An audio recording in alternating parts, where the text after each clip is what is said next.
Hello, my name is Michaela Russell, and you're watching Joburg Today. Attacks on JMPD officers is reaching alarming proportions, with 4 of its members having lost their lives in a space of a month.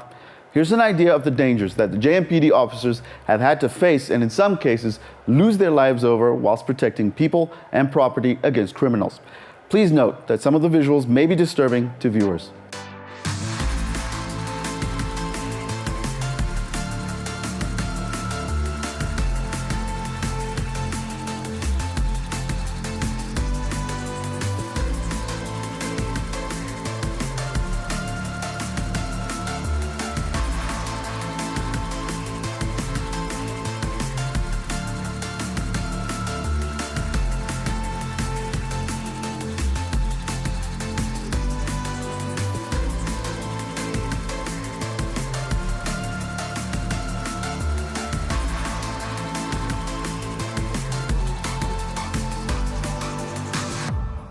Nashina attended an urgent press conference held by the JMPD's Chief of Police, David Tembe, who wished to address the issue of the loss of his officers' lives. This is the Chief of Police of the City of Johannesburg, David Tembe, addressing a press conference highlighting concerns over losing lives of police officers in the city. The most recent incident took place on the 16th of February, when a part-time traffic warden, Alfred Molomo, was off duty and shot dead by assailants outside a Pakistani shop when he tried to assist after it was robbed of a tablet. This is too much for us as law enforcement, that our officers, ourselves, are being killed by the community. In fact, by the criminals that are staying, that have got children, that are married, that are staying with the community, and we ourselves, who are from the community, it's like being killed by our own people. So we as JMPD, we have decided that on Saturday, I called a special meeting for my directors, that we need to form a task team that will be able to deal with the killing of our officers. He explained from the JMPD side the important lessons learned following these 4 senseless killings of police officers. The first thing that we have to do is we need to, when we go out there, we need to have a target. We target the criminals, not the law-abiding citizen of Johannesburg. Now, what I've learned importantly is that community plays an important role in the life and the work that we are doing as police officers. Because without the buy-in of the community, then all these other things that we are doing, we are bound to fail. Because the criminals that killed our officers are staying with the community. The Metro Police are staying with the community. Their children of the Metro Police went to the school, the same school that the community attend. We are not from the mass, but we must win the confidence of the community to us. If we don't have that confidence by the community to us, then we're bound to fail. Now, how are we going to do it? We need to have some campaigns where we'll go out there and educate the community what we are doing. And not only educate the community, and the community must educate us on how to police them. Because if we are not policing them, in talking to them and knowing what they want, and we think we know everything, we are bound to fail. The Chief of Police made it clear how the police will react in future to any attacks on them. Should anybody, as I've said, threaten or assault or kill Johannesburg Metro, if we are 500 on shift, if we are 1,000 on shift, we'll swap that area. We'll be everywhere, because 2 hours count if you have killed the policeman. So that's what we're going to do. But then we won't break the law to enforce the law.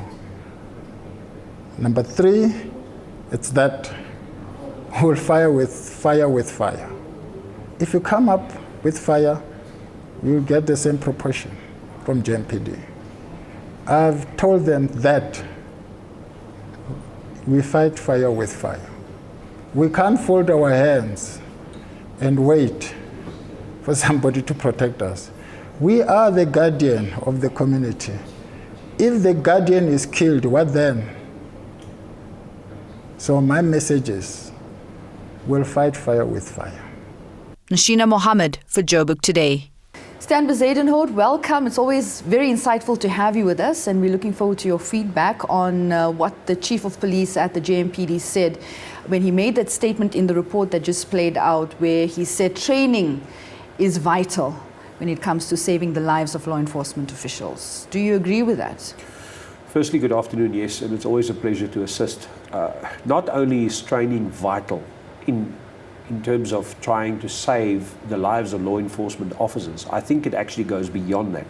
I think it's actually not only pivotal, but a vital key component in the mechanisms that you can deploy to try and reduce the risk to officers. And it comes down to the essential basics first, but then it gets complicated, unfortunately. So how complex is training in South Africa for law enforcement officials?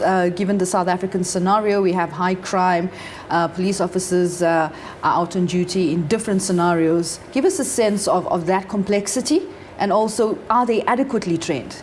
Well, again, they are not adequately trained. I think we can agree to that, as the JMPD chief already alluded to, and I agree with him wholeheartedly. The fact is that when we look at training as a component, we need to understand what the role of the training is. And in this context, we are looking at the prevention of fatal confrontation. Sure. And if we want to look at the complexity of what we have in South Africa, we really need to start comparing it to other countries and other mechanisms. We can only compare that if we compare the confrontation environment. And it's quite honestly a fact that South Africa, we have a high crime rate and we have a high violent crime rate. Because of that, we need to compare the mechanisms of training that we have in South Africa to countries that have similar or higher crime rates. And if we go to countries like Europe and America, things like that, we see that training is actually the biggest component of law enforcement preparation. Now, when I talk about training, I'm not talking about standard regimental training. I'm not talking about training the officer what rank is about, what uniform to wear, what hours to work, how to fill in his pocket. We're not talking about regimental basic training. The one component of training that is dismally short-falling in South Africa, or dismally unavailable to a law enforcement officer in South Africa, is regrettably the issue of training in the art of handling confrontation. Mm-hmm. And that's a huge component that is overlooked. We are so busy training our officers on when to arrest, how to arrest, who to arrest, and what to arrest, that we don't have time to tell them what the risks are to them under those conditions. Mm-hmm. Because we always work on the assumption that you've got the protection, that you are in fact a law enforcement officer. Therefore the criminals are not allowed to shoot you. But the fact is they don't care, they will.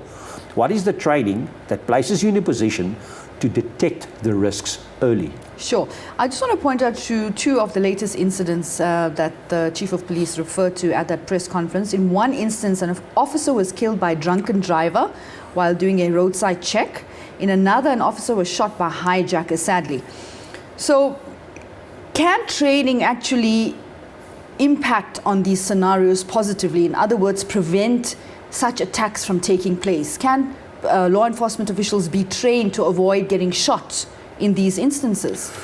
Absolutely, and one of the first components we need to look at is something that is very common in the training package in specifically America, is something called so-called verbal judo or neuro-linguistic programming.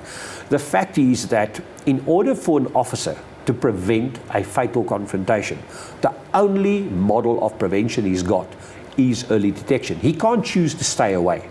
If you hear a noise outside your house, you choose to stay away and to phone the police. He actually comes to that danger in that confrontation.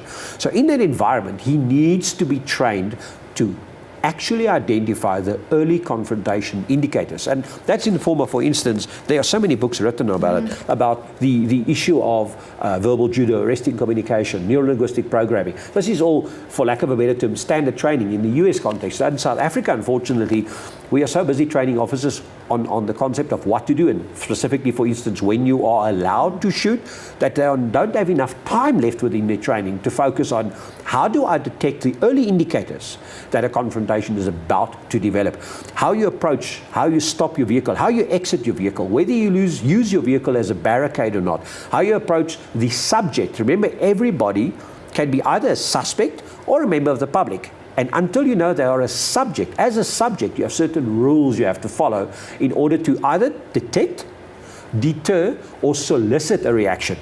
And that's the kind of training that unfortunately falls short.